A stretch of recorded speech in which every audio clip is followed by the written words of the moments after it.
Subscribe कीजिए आओ सीखें लेट्स लर्न को और घंटी को दबाइए। ऑल नोटिफिकेशन पे क्लिक कीजिए एजुकेशनल, जीके और लाइफ स्टाइल से जुड़ी हुई वीडियोस देखने के लिए। इस वीडियो को पूरा और ध्यान से देखने के बाद आप सीखेंगे कि सार्क देशों को कैसे याद रखना है, यानी उसकी शॉर्ट ट्रिक क्या है और सार्क का फुल फॉर्म क्या है। दूसरा, सार्क का संक्षिप्त परिचय। तीसरा, सार्क का इतिहास। चौथा, सार्क की स्थापना का उद्देश्य क्या था, यानी ऑब्जेक्टिव। चलिए फिर शुरू करते हैं। तो सबसे पहले हम सार्क का फुल फॉर्म देख लेंगे। SAARC, SAARC. एस का मतलब यहाँ पे साउथ, ए का मतलब एशियन और फिर ए का मतलब एसोसिएशन, आर का मतलब यहाँ पे रीजनल, सी का मतलब कोऑपरेशन, यानी south Asian association for regional cooperation, ये इसका फुल फॉर्म हुआ। अब इसे हम बताएंगे आपको याद रखने की ट्रिक, बहुत ही आसान तरीके से आप इसे याद रख सकते हैं। इसकी शॉर्ट ट्रिक है MBBS पीना, यानी MBBS PINA। तो आप MBBS को अलग कर लें, पीना को अलग कर लें, याद रखने में आसानी होगी। तो यहाँ पर M से पहला जो कंट्री आएगी, हम M को लेंगे, वो है मालदीव। M for Maldives. अब हम दूसरी कंट्री लेंगे जो कि है B से यहाँ पर है बांग्लादेश। अगला हम B लेंगे, यहाँ से B फॉर भूटान। अगला जो वर्ड है, अगला जो लेटर है वो है S से लेंगे हम यहाँ पर श्रीलंका। उसके बाद P फॉर यहाँ पर आएगा पाकिस्तान।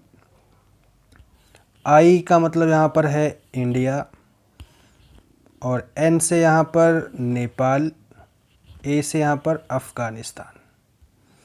तो ये हो गया MBBS पीना, PINA। तो इस तरीके से मालदीव, बांग्लादेश, भूटान, श्रीलंका, पाकिस्तान, इंडिया, नेपाल और अफ़गानिस्तान, ये सार्क कंट्रीज़ के नाम हैं।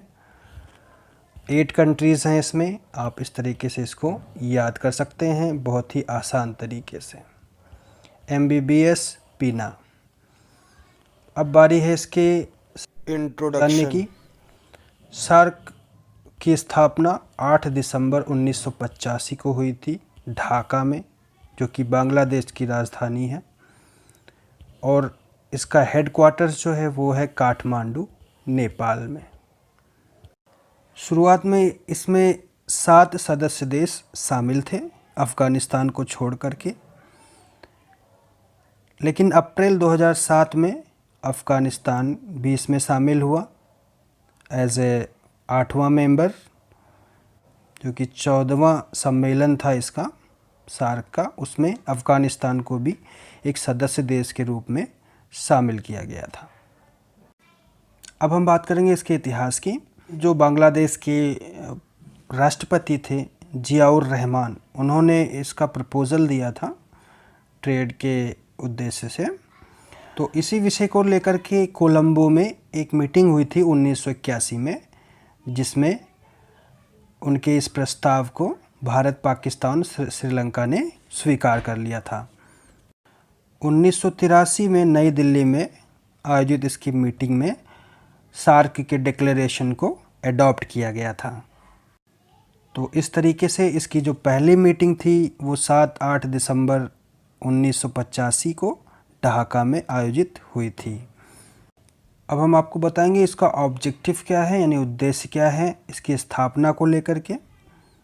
सार्क की स्थापना का जो उद्देश्य है वो लोगों की भलाई इस रीजन के, साउथ एशिया के, और उनकी लाइफ की क्वालिटी को इम्प्रूव करने के लिए इसकी स्थापना की गई थी। दूसरा पॉइंट है, इस क्षेत्र में सामाजिक, आर्थिक और कल्चरल एक्टिविटीज़ को ग्रोथ करने के लिए और उसका डेवलपमेंट करने के लिए इसकी स्थापना हुई थी।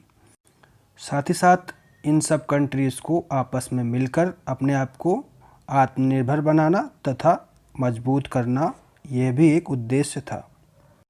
तो यहाँ पर हमने कुछ उद्देश्य बताए हैं सार्क देशों की स्थापना के लिए, सार्क समिट की स्थापना के लिए। उम्मीद है आपको इन्फॉर्मेशन अच्छी लगी होगी। लाइक कीजिए, वीडियो को शेयर कीजिए। फर्स्ट टाइम आए हैं चैनल पे तो सब्सक्राइब कीजिए। Thank you.